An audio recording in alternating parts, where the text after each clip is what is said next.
잔잔히 흐르는 물과 모든 것을 삼킬 만한 큰 파도 가운데에서 어떤 것이 더 강력할까요? 아이들이 발을 담글 수 있는 그러한 시냇물과 아니면 큰 산을 삼킬 만한 쓰나미가 몰려들 때 어떠한 것이 더 강력하게 보입니까? 오전에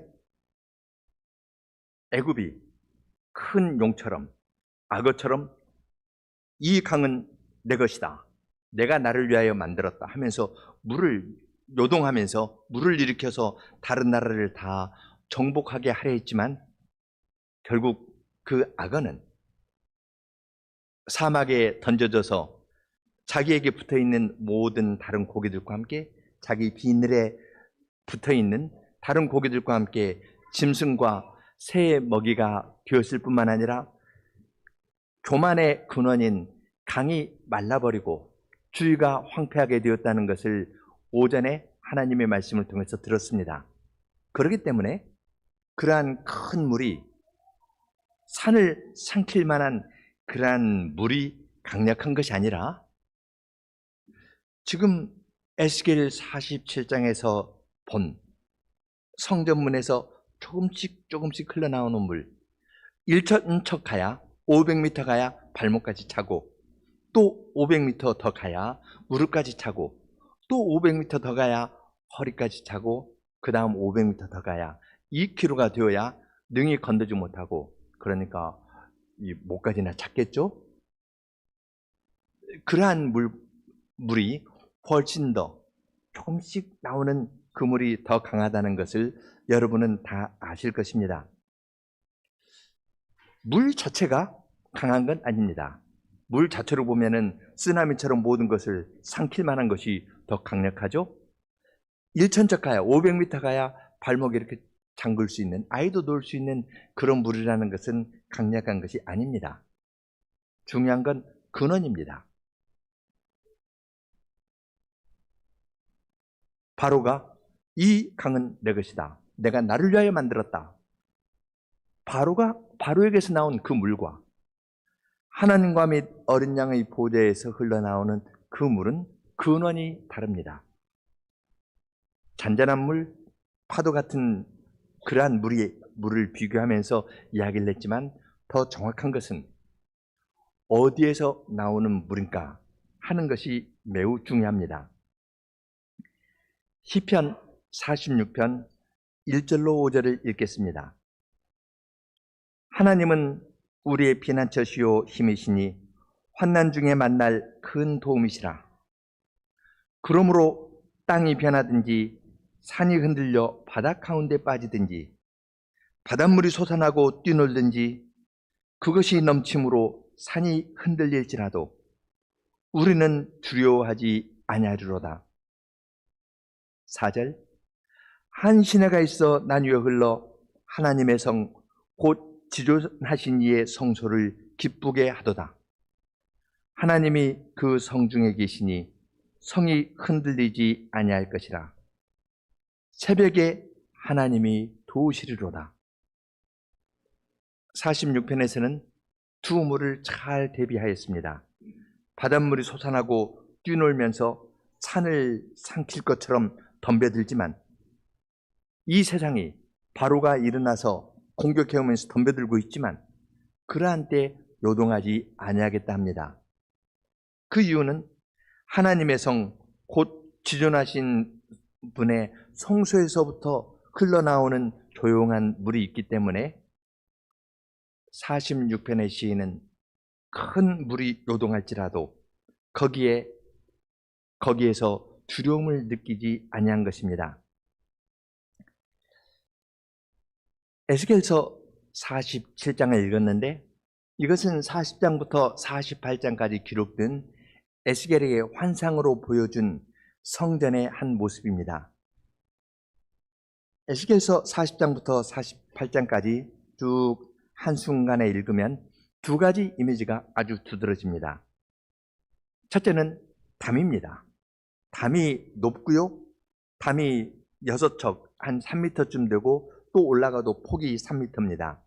그러니까 외부에서 들어갈 수가 없고 들어갈 수 있는 유일한 길은 문인데 문도 너비가 그 25척, 그러니까 12.5m, 문에 들어가도 이 문을 통과해서 가는 데까지 50척, 약 25m입니다.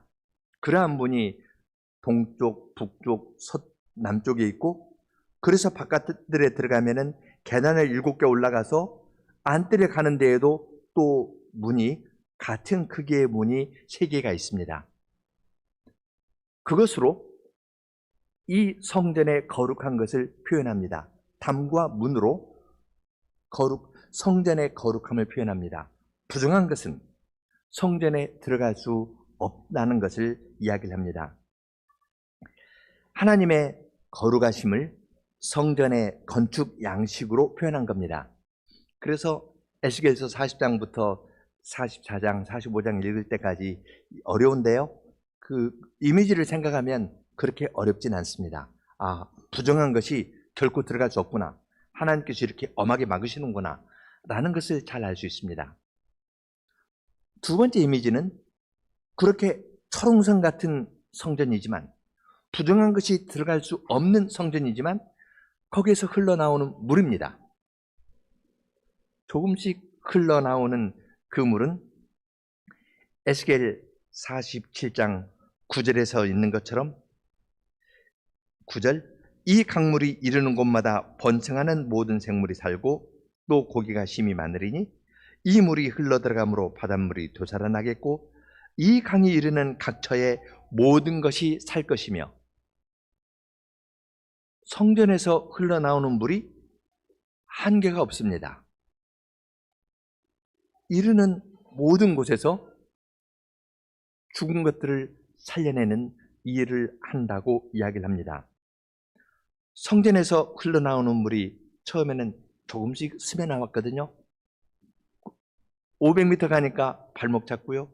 또 500m 가니까 무릎 차고, 또 500m 가니까 허리 차고, 또 500m 가니까 2km 지점 되어야 건널 수 없었습니다.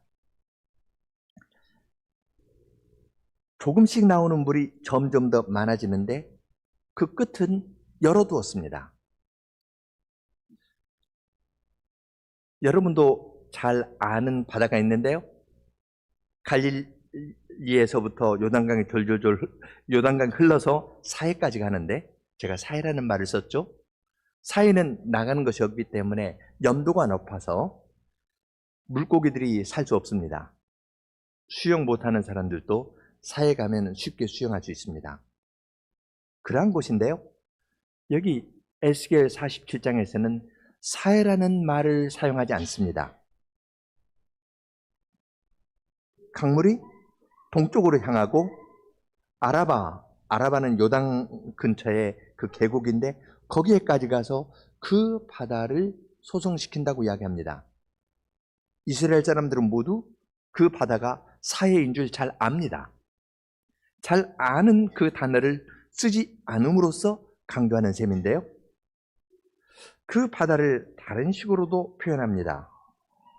10절에서 그 고기가 각기 종류를 따라 큰 바다의 고기같이 심이 많으려니와, 사해라는 말 대신에 큰 바다라는 말을 씁니다. 큰 바다를 한자로 하면 대해인데요.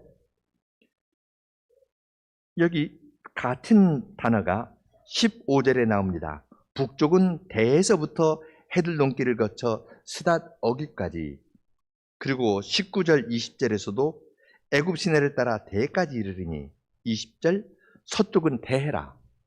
대해는 지중해입니다. 그 당시 사람들은 지중해가 큰 바다였습니다. 지중하니까 유럽과 아프리카 사이에 있으니까 땅과 땅 사이에서 지중해라 부르기도 하는데요. 그 이전은 대서양에 나가서 항해를 할 수 없으니까 지중해가 대해였습니다. 큰 바다였습니다. 사해라는 말을 예상하는데 사해라는 말을 쓰지 않고 대신 거기에 있는 그 죽음의 바다가 사해는 죽음의 바다죠. 죽음의 바다가 물고기가 많은데 이것은 서쪽에 있는 지중해처럼 물고기가 많을 것이라고 이야기를 합니다. 성전에서 흘러나오는 물이 어디로 향합니까? 동쪽으로 갔습니다. 사해로 갔습니다. 그러나 이것을 사해라고 말하지 않고 지중해 바다처럼 많다고 이야기를 합니다. 앞을 열어놓는 겁니다. 결국 물이 바다를 덮은 같이 여호와를 아는 지식이 온 땅을 가득 채울 그 날을 가리키면서 성전에서 흘러나오는 물에 대해서 이야기를 합니다. 작은 일인 것 같지만 성전에서 조금씩 스며 나오는 물은 볼품없는 것 같습니다. 그러나 하나님과 및 어린 양의 보좌에서 흘러나오는 그 물은 온 세상을 꽉 채울 것입니다. 조금 더 그 내용을 살펴보도록 하겠습니다. 하나님의 사자가 에스겔을 데리고 성전 문에 이릅니다. 성전의 앞면은 동쪽을 향하는데요. 동쪽의 문이 동쪽으로 향합니다. 성전 문이 닫혀 있는데 성전 문지방에서부터 물이 조금씩 나옵니다. 동쪽으로 갑니다. 동쪽으로 흐르다가 성전 오른쪽 제단 남쪽으로 흘러내립니다. 에스겔의 성전은 밖에 큰 담이 있고요. 거기는 바깥들이 있습니다. 계단을 7개 올라가면은 안뜰이 있고 안뜰 중앙에는 번제단이 있습니다. 그리고 이쪽에 성소와 지성소가 있습니다. 동쪽을 향한 데에서 물이 좀 오다가 번제단이 있는 거기에서 남쪽으로 향합니다. 물이 남쪽으로 흘러서 밑으로 갑니다. 그러면 계단 7개를 지나서 가니까 그 물은 어디로 가겠습니까? 물의 일반적인 자연 법칙에 따르면 계단 7개 내려가서 남쪽으로 가니까 계속 남쪽으로 갈 겁니다. 그런데 그렇지 않습니다. 여기에 움직임을 가리키는 또 다른 것이 있는데 하나님의 사자가 에스겔을 데리고 북쪽으로 나아가서 바깥길로 꺾여 동쪽을 향한 바깥문에 이른다고 이야기를 했습니다. 하나님의 사자가 에스겔을 데리고 물은 남쪽으로 내려갔는데요. 북쪽으로 갑니다. 그리고 바깥들을 지나서 바깥문에 동쪽으로 향하는 그 문에 이르렀습니다. 있으면 동쪽으로 바로 나가면 될 텐데 빙 돌아가지고 동쪽으로 갔습니다. 뿐만 아니라 남쪽으로 내려가던 물도 남쪽으로 가는 것이 아니라 빙 돌아서 동쪽에서 다시 만났습니다. 왜 그럴까요? 동쪽 문이 닫혀 있기 때문에 그렇습니다. 여호와의 영광이 동쪽으로 들어온 다음에 하나님께서 동쪽 문을 폐쇄하셨습니다. 나의 영광이 다시는 이 성전을 떠나지 않겠다 하면서 동쪽 문을 딱 닫았습니다. 그러니까 동쪽 문으로 출입할 수 있는 것이 아닙니다. 에스겔은 북쪽을 통해서 그리고 물은 남쪽을 통해 가지고 동쪽 문에서 다시 만난 겁니다. 아주 그림처럼 우리에게 하나님께서 친절하게 말씀해 주시죠. 이 문은 닫혀 있다. 나는 너희를 떠나지 않겠다. 그것을 이 사건을 통해서도 알려주십니다. 동쪽에서 물을 만났는데요. 이제 남쪽으로 내려간 물이 오른쪽에서부터 이렇게 동쪽을 향하면 남쪽이 오른쪽이지 않습니까? 오른쪽에서부터 다시 스며가지고 동쪽까지 왔습니다. 조금씩입니다. 천사가 1천척을 재주었습니다. 그 다음에 들어가보라 하니까 발목 찼습니다. 500m 갔더니 발목 찼거든요. 별거 아닌 것 같습니다. 또다시 천사가 1천척 500m 재주었습니다. 들어갔더니 무릎까지 찼습니다. 또다시 500m 가서 천사가 그 강물에 들어가라 해서 들어갔더니 그땐 허리까지 찼습니다. 또다시 500m 간 다음에 2km까지 걸어갔습니다. 2km면 그 작은 거리는 아닙니다. 상당한 거리를 걸어갔죠. 다시 그 강물에 들어가라 했더니 물이 아마 목까지나 찼겠죠. 건널 수 없고 헤엄쳐야 될 물이라고 이야기를 하였습니다. 물이 얼마나 많아졌을까요? 여기 이제 중고등학생 있으면 삼승이라고 대답할 겁니다. 세제곱이죠. 선이 아니고 면적이면 제곱일 텐데요. 이건 체적이니까 세제곱으로 물이 많아진 겁니다. 엄청난 양입니다. 처음에는 조금씩 나오는 것 같더니 발목, 무릎, 허리, 목까지 가면서 이것이 체적으로 많아지니까 삼승이 세제곱해서 계산할 만한 많은 물이 된 것입니다. 여호와의 사자는 에스겔에게 말합니다. 내가 이것을 보느냐? 이 일의 의미를 생각하는 겁니다. 6절에 인자야 내가 이것을 보았느냐? 그것을 에스겔이 강 밖에서 강가에서 그냥 구경한 것이 아니라 가서 발목까지 한번 적셔보고요. 무릎까지 적셔보고 허리까지 차고 목까지 차는 것을 경험하도록 하였습니다. 그것을 경험한 것하고 그냥 보고 아 저기 좀 깊겠네 말하는 것하고는 큰 차이가 있습니다.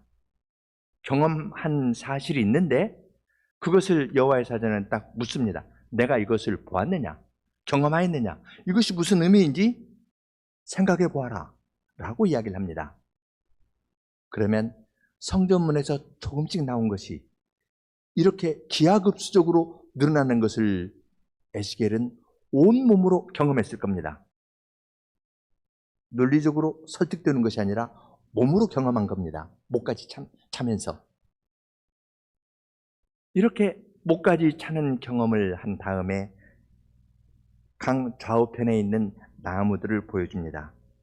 강 좌우편에 나무가 있는데 이 강은 계속 동쪽으로 흐르고 강이 이르는 곳마다 물고기들이 번성하여 살 뿐만 아니라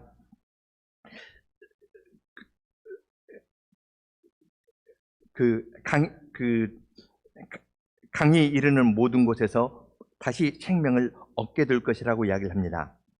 9절에 이 강가에 어부가 쓸 것이니 엔게디에서 에네글라임까지 금을 치는 것이 될 것이라 하였습니다. 엔게디 이것은 사해 서쪽 부분이죠. 에네글라임은 동쪽입니다. 그러니까 흘러내리는 그 물이 사해에 이르러서 죽음의 바다가 살아 움직이는 생명의 바다가 되고 대해 큰 바다 지중해처럼 다양한 물고기들이 그 종류대로 힘이 많게 되었습니다. 그러니까 사해에서 어업을 하는 사람들이 생겨나게 될 것이라고 말하였습니다. 바다는 또한 소금을 이렇게 제공하니까요. 거기에 개펄과 진펄에서는 계속 소금이 있을 것도 함께 이야기를 하였습니다. 강 좌우에는 또한 각종 실과를 맺는 나무가 있다고 12절에서 이야기합니다. 강 좌우편에 각종 나무를 실과를 맺는 나무들이 있는데요. 그 실과는 매달 새로운 열매를 맺습니다. 달마다 새로운 열매를 맛보게 하는 그러한 실과가 나옵니다. 그 실과는 먹을만 합니다. 보통 나무를 심어서 열매를 거두는 데까지는 적어도 3년은 걸립니다. 심고 나무가 자라고 열매 맺으려면 적어도 3년 걸리는데요. 여기에서는 즉시 맺습니다. 하나님의 능력으로 강이 생명수의 강 좌우에 나무가 자라고 매달 열매를 맺습니다. 하나님의 능력으로 굉장히 큰 일이 생긴다고 알려줍니다. 그리고 그 나무의 잎사귀는 약재료가 됩니다. 사회뿐 아니라 이 강물이 이르는 모든 곳에서 그들에게 먹을 만한 열매도 주고 또한 그들의 근원적인 병들, 여러 가지 질병이나 근원적인 병들도 해결할 만한 잎사귀들을 맺게 된다고 이야기를 합니다. 이것이 1절부터 12절에서 이야기하는 생수의 강에 관한 이야기인데요. 생수의 강에 대한 이 환상에 이어서 기록하는 것이 기업에 관한 것입니다. 잘 모르는 지명이 있어서 조금 어려운데 두 가지 현상이 아주 분명합니다. 두 가지 점을 볼 수 있는데, 첫째는 회복될 때 이스라엘 12지파 이름이 함께 나옵니다. 이스라엘이 바벨론 포로로 끌려가고 북이스라엘은 아수르에게 멸망당하였는데, 두 나라로 나뉘어서 서로 싸웠던 그 나라가 하나님께서 회복시킬 때에는 두 나라가 더 이상 다투지 않고 한 나라로 회복되는 것을 알려줍니다. 분단으로 말미암은 여러 어려움들이 있었을 터인데 그 문제들이 근본적으로 해결된다고 알려줍니다. 또 하나는 22절, 23절 보면은 이스라엘 가운데 거하는 이방인들, 타국 사람들이 이스라엘 백성과 똑같이 그들이 거하는 그 땅에서 기업을 얻을 것이라고 말씀하십니다. 이방인이 이스라엘 사람과 아무런 차이가 없이 한 민족이 된다고 알려줍니다. 북이스라엘과 남유다가 하나가 될 뿐만 아니라 유대인과 이방인이 하나가 되는 겁니다. 이 이야기를, 기업에 관한 이 이야기를 생수의 강 이야기 다음에 기록합니다. 이것으로 우리에게 알려주려는 것은 분명합니다. 우리가 생활하면서 제일 어려운 것이 무엇인가요? 사람 간의 관계 아닙니까? 남쪽, 북쪽 나뉘어져 있으면 어려움이 있지 않습니까? 이방인, 유대인 나뉘어져 있으면 어렵지 않습니까? 생수의 강이 흘러서 이 강물이 이르는 곳마다 생명이 피어난다 했습니다. 이 생수의 강의 이야기로 주님께서는 이스라엘 사회가 근본적으로 새롭게 될 것이고, 지금 지파에 관한 이야기를 하죠. 지파에 관한 이야기를 하면서 그 이스라엘 백성들에게 이야기하는 에스겔의 마지막은 지파에 관한 이야기를 한 다음에 그 성전 남쪽에 있는 그 성읍은 여호와 샴마를 한다, 여호와께서 거기 계신다 하면서 모든 걸 포용하는 것으로 이야기를 합니다.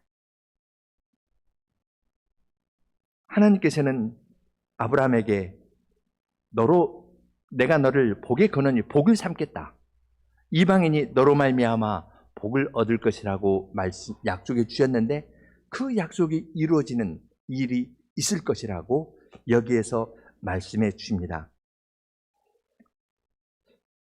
이스라엘 백성들은 나누었는데요, 성전은 나누면서도 통합합니다. 성전에서 두드러진 것이 있다면 담과 문, 그리고 성전에서 흘러나오는 물입니다. 담과 문으로 부정한 것이 침투하지 못하게 했는데 성전에서 흘러나오는 그 거룩한 것은 처음에는 미약한 것 같았는데 이것이 큰 강을 이루고 동쪽으로 흘러서 사해뿐만 아니라, 그리고 이 강물이 이르는 모든 곳, 대라고 표현했습니다. 말하자면 서쪽도 암시해 두는 겁니다. 동쪽을 이야기하면서 서쪽을 이야기를 하면 온 세상을 다 포괄하는 겁니다. 물이 바다를 덮은 같이 여호와를 아는 지식이 온 땅에 충만할 날을 바라보면서 이 부분을 서술합니다. 우리는 에스겔 성전의 두 가지가 연결되어 있음을 봅니다. 성전은 거룩합니다. 부정한 것이 들어오지 못합니다. 엄격합니다. 그러나 이 거룩함은 무엇을 위한 것이겠습니까? 이 거룩함은 거기에서 흘러나오는 이 물로 세상 사람들은 파도처럼 자기를 과대 포장하고 자기를 높이면서 세력을 규합해가지고 다른 사람을 끌든지 아니면 위협해서 자기 편으로 만드는데, 그러한 세상에 살아가는 방식과 전혀 다르게 거룩한 데에서 흘러나오는 그 물로 우리의 근원적인 갈증을 채워주면서 온 세상을 새롭게 하는 겁니다. 온 세상을 새롭게 하기 위해서 이 거룩함이 유지되는 겁니다. 거룩함은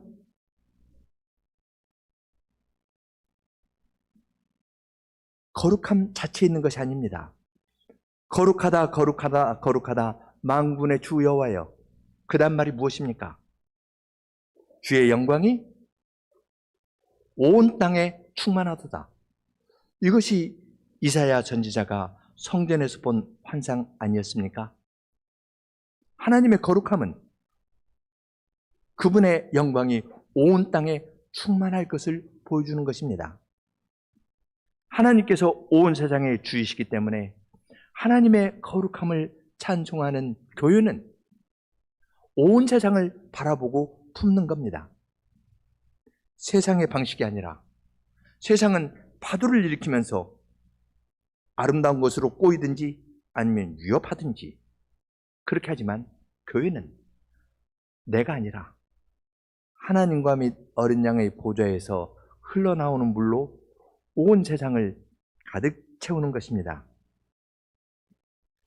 에스겔서의 이 환상은 아주 절제되어 있습니다. 절제되어서 그만큼 묘사를 하지만 우리로 하여금 우리의 생각을 확 넓히게 합니다.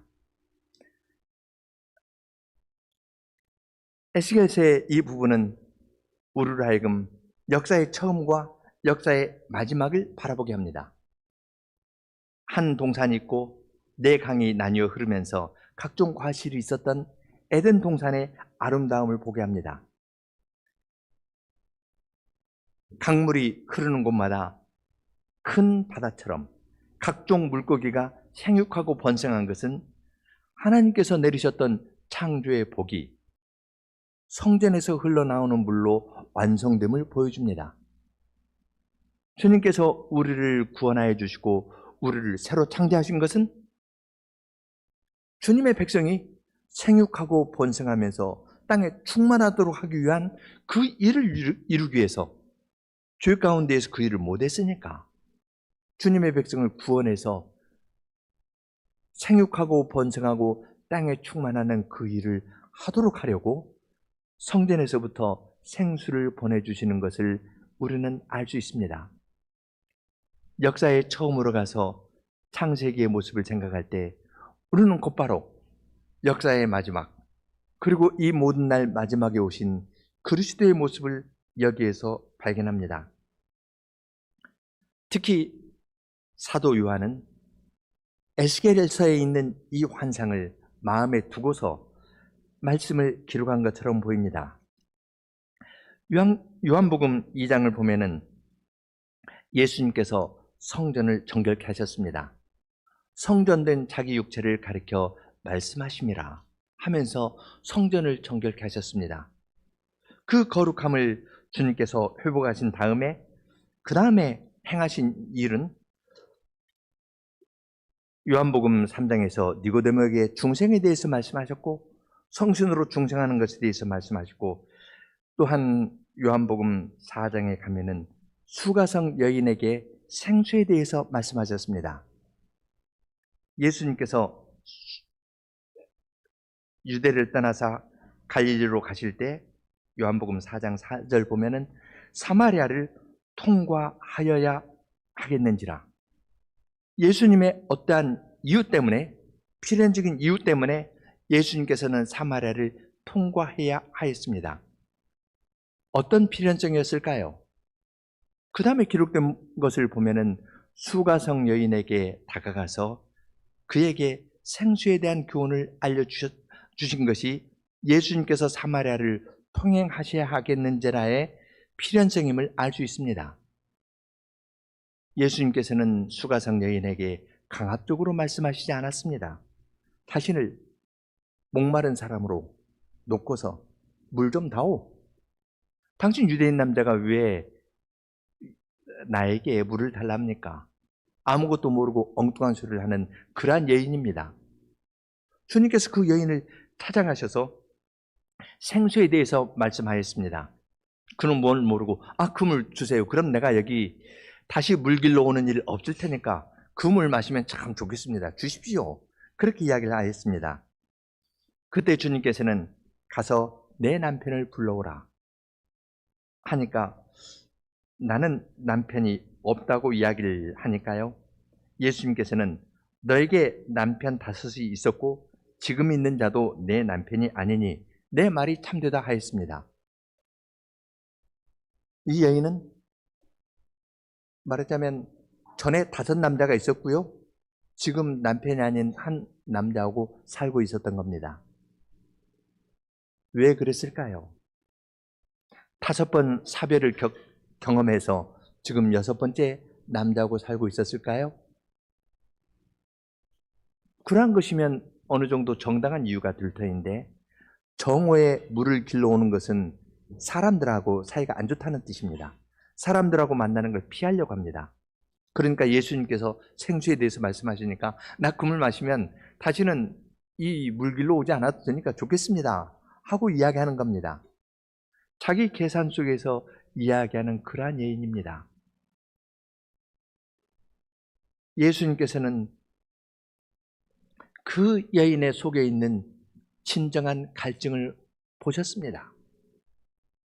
어떤 문제가 있는데 이 문제는 내 인생이 어렵게 되고 꼬이게 된 것은 이 사람 때문일 겁니다 하면서 생각이 그쪽으로 가니까 1번, 2번, 3번, 4번, 5번 이혼하는 겁니다.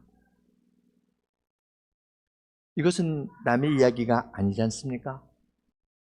우리도 어떤 일이 있으면 주의 탓하는 경우들이 많지 않습니까?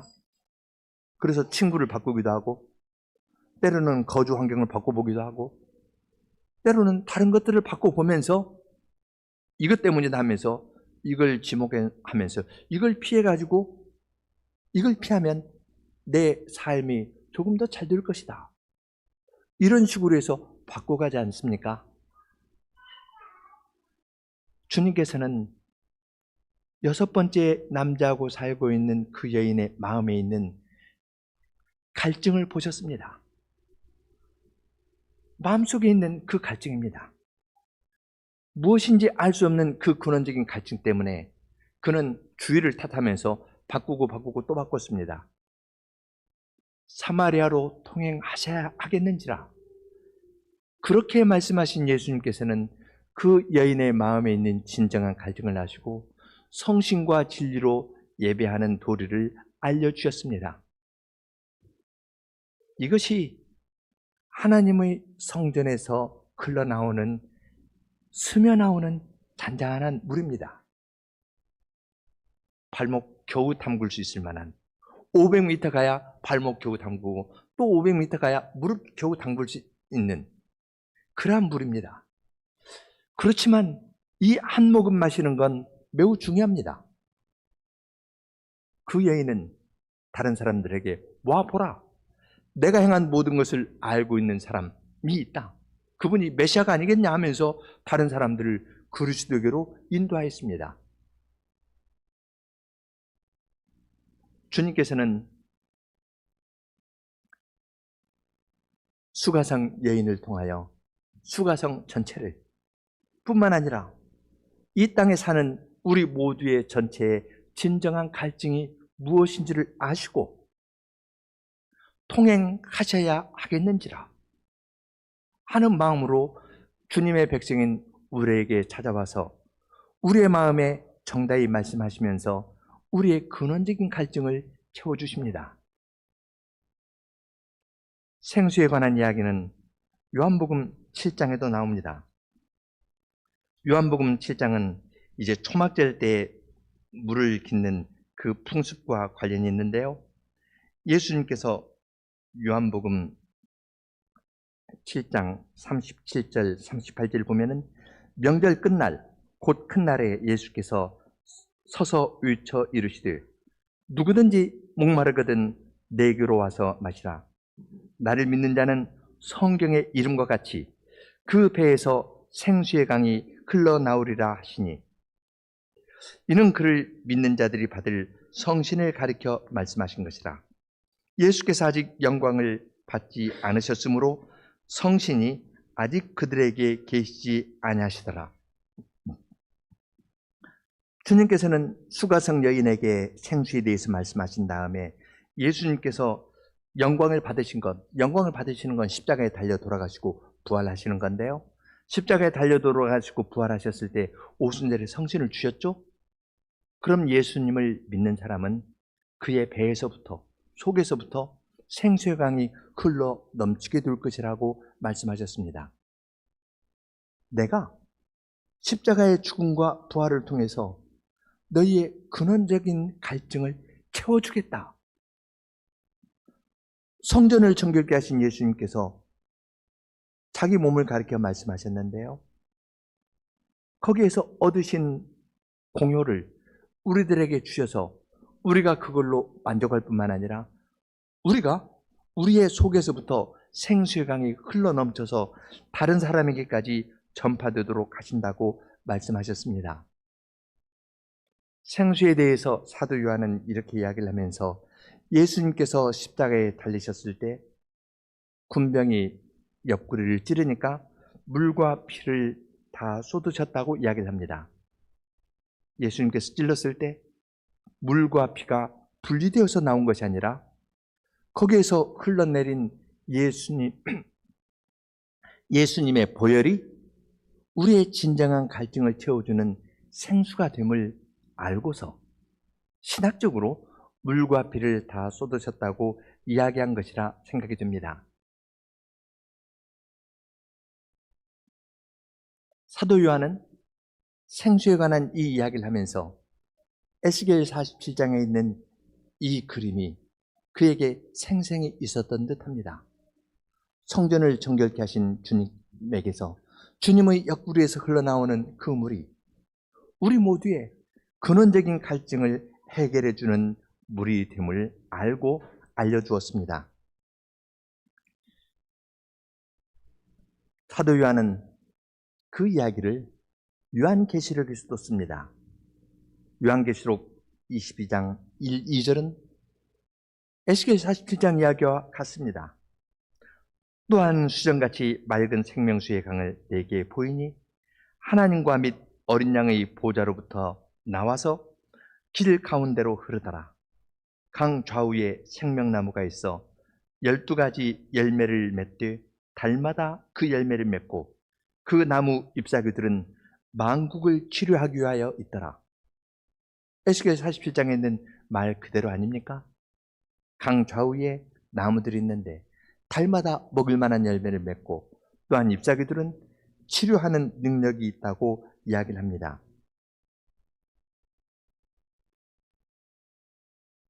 여기에서 질문이 생깁니다. 왜 사도 요한은 예수님의 사역을 생수와 관련해서 이렇게 친절히 기록하는 것일까요? 생수를 마시고 구원을 하더라. 그리고 마침표를 거기에 찍습니까? 아닙니다. 성경의 마지막은 성신과 신부는 교회죠?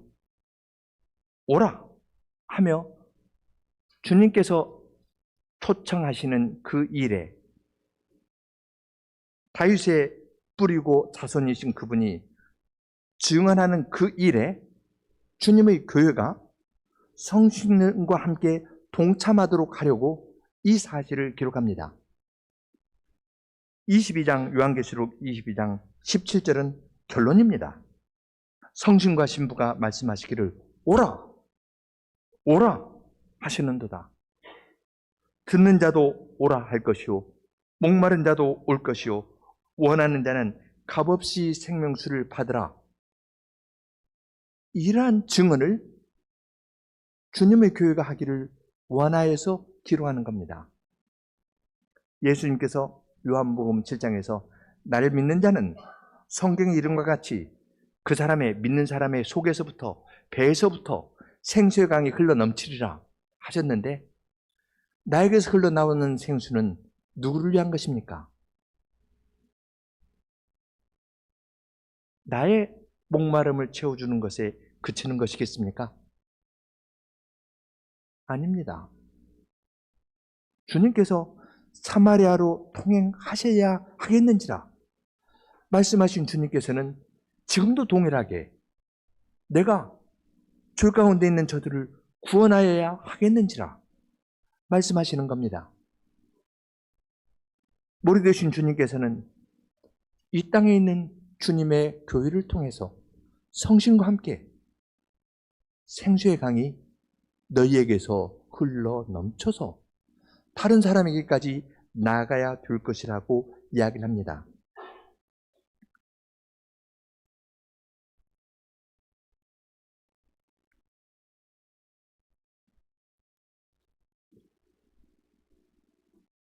에스겔의 성전에서 거룩함과 생수의 강은 연결되어 있습니다. 거룩함은 거룩함 자체를 위한 것이 아닙니다. 주님의 거룩함을 찬송하는 것은 거룩하다 거룩하다 거룩하다 만군의 주 여호와여 하는 찬송은 주의 영광이 온 땅에 충만하도다라는 말로 이어집니다. 거룩한 교회는 주님의 손발이 되어서 우리의 속에서부터 흘러나오는 생수를 이웃 사람에게 전하는 겁니다. 그런 것 없이 거룩함을 유지할 수 있는 길은 없습니다. 거룩함을 유지하기 위한 가장 좋은 방법은 생수를 내가 마실 뿐만 아니라 다른 사람에게 전하는 겁니다. 그런 것 없이 거룩함을 이야기를 하면서 저 교회는 거룩하지 못해. 우리 교회는 말씀을 잘 주었는데 저 교회의 말씀은 약해. 이 목사는 하나님의 말씀을 전하는데 저 목사는 좀 아닌 것 같아. 그렇게 하면은 그 사람이 아니라 적어도 그 말은, 적어도 그 말 자체는 하나님과 및 어린 양의 보좌에서 흘러나오는 생수하고는 무관한 말입니다. 그 말이 하나님께 향하지도 않고 하나님에게서 나온 것도 아닙니다. 나오고 저 사람하고 비교하는 겁니다. 그것이 거룩한 것이겠습니까? 아닙니다. 거룩함을 가장해서 자기 자랑하는 겁니다.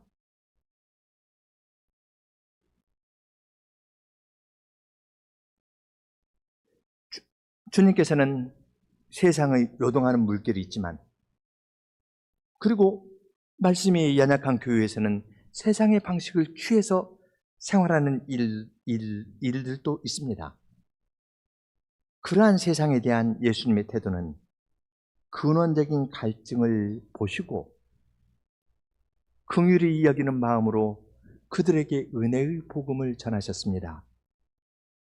이것이 6번째 남자하고 살고 있는 우리와 같은 자들에게 친구도 바꾸고 환경도 바꾸고 다른 많은 것들을 바꿔보면서 거기에서 나를 실현하려 하기도 하고 그러기 위해서 거짓말도 하고 편 나누기도 하고 그렇게 살았던 우리에게 주님께서 베풀어 주신 은혜 아니겠습니까? 그러한 은혜를 맛본 사람이라면 계속하여서 하나님과 및 어린 양의 보좌에서 나오는 그곳을 향해야 됩니다. 우리에게는 선한 것이 조금이라도 나올 것이 없습니다. 하나님과 및 어린 양의 보좌 앞에 설 때에 거기에서 주님께서 주시는 그 물을 마실 수 있습니다. 사람은 참 묘해가지고요. 어떤 사람이 그 물을 마시면 넌 아직 발목밖에 안 찼네. 나처럼 허리까지 와야지. 어떤 사람은 허리까지 차면은 나처럼 수영하는 데까지 가야지 하면서 주님께서 주신 은혜를 가지고서라도 자기를 높이려는 것이 우리의 모습입니다. 그렇지만 주님께서는 바꾸고 다른 것을 옆에 사람을 지적하면서 거기에서 나의 삶의 의미를 찾아보려는 우리들을 주님께서 찾아오셨고 지금도 찾아오십니다. 통행하셔야 하겠는지라. 주님께서는 6번째 남자하고 살고 있는 그러한 여인을 찾아가셔야겠는지라 하면서 찾아가신 겁니다. 우리가 이 자리에 있게 된 것은 뭘 조금 다른 사람보다 잘해서 이 자리에 있는 것이 아닙니다. 아이처럼 첨벙첨벙하는 그러한 은혜라도 맛보게 된 것은 오직 주님의 무한하신 사랑 때문입니다. 따라서 이러한 은혜를 맛본 사람은 다른 사람과 비교하거나 비판하지 않고 주님의 은혜를 맛본 사람답게 다른 사람을 서로 격려하면서 나아가게 됩니다. 주님의 은혜를 깨달은 그 사람을 주님께서는 성신과 함께 주님의 복음을 증언하는 자로 삼아주십니다.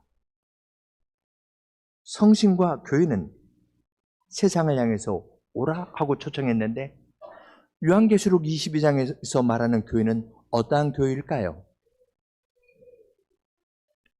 요한계시록 2장과 3장에 있는 교회입니다. 작지만 작은 일에 신실한 교회도 있었지만 그러지 못한 교회들도 있습니다.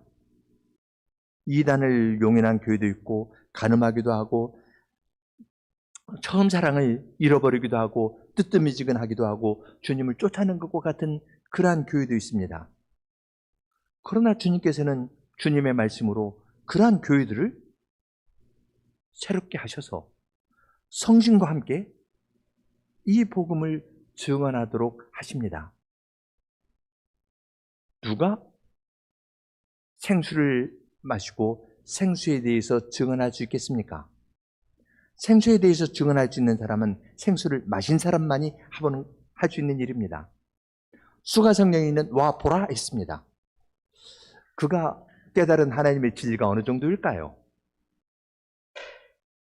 별것 아닐 겁니다. 배운 것도 많지 않을 겁니다. 그렇지만 그 여인은 바리새인들이 못하는 걸 했습니다. 자기를 회개했습니다. 내가 행한 모든 것을 알고 있는 이분께 와 보라 그랬습니다. 하나님의 거룩함 앞에서 나의 부정함을 깨닫고 고백하는 자에게 주님께서 한 모금 생수를 주시면 그 사람은 다른 사람에게 와 보라 하면서 증언할 수 있습니다. 생수는 주님을 믿는 사람이 받는 겁니다. 주님을 믿는 자가 받을 생수에 대해서 말씀하시는데요. 주님을 믿는다 할 때에는 나의 행위로 믿는 것이 아닙니다. 내가 잘한 것으로 믿는 것이 아닙니다. 나는 부정한 자다. 하나님의 영광 앞에 선 이사야가 화로다 나여 나는 입술이 부정한 자로서 만군 하나님 여호와를 배웠다 하는 것처럼 자기를 회개할 때에 주님께서 그에게 생수를 마시게 하여 주시고 생수에 대해서 증언하도록 은혜를 베풀어 주십니다. 작은 한 모금 같지만 이것은 온 세상을 채우는 그 물의 일부이고 이 물을 마신 사람은 주님의 영광에 참여하게 하여 주실 것입니다. 함께 기도드리겠습니다.